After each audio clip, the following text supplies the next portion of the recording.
लोकसभा सार्वत्रिक निवडणूक 2024च्या अंतर्गत औरंगाबाद लोकसभा मतदारसंघामध्ये आज 13 मे रोजी मतदान प्रक्रिया संपन्न झालेली आहे।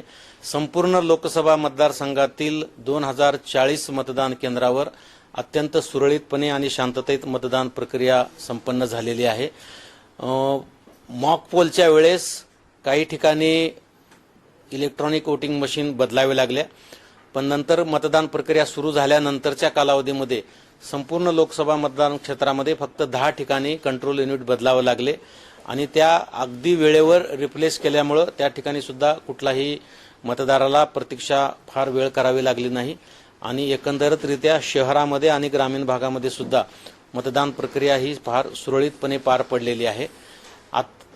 6 वाजताची मतदानाची वेळ संपल्यानंतर मतदारसंघामध्ये जवळजवळ 16 ते 18 ठिकाणी मतदान प्रक्रिया उशिरापर्यंत चालू होती, कारण 6 वाजेच्या वेळेस त्या ठिकाणी मतदार येऊन रांगेत उभे राहिले होते।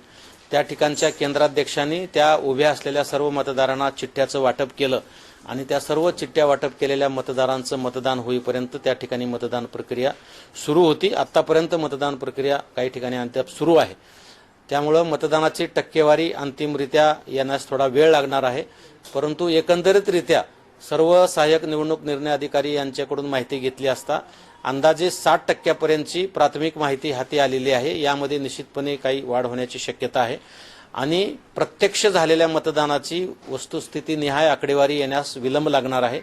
जशी आकडेवारी आमच्याकडे प्राप्त होईल तशी आम्ही जाहीर करू। या मतदान प्रक्रियेमध्ये ज्यांनी सहकार्य केलेलं आहे, प्रत्यक्ष अप्रत्यक्ष, त्या सर्वांचं मी मनापासून अभिनंदन करतो। ज्या मतदारांनी मतदान केलेलं आहे त्यांचं सुद्धा मी मनापासून अभिनंदन करतो।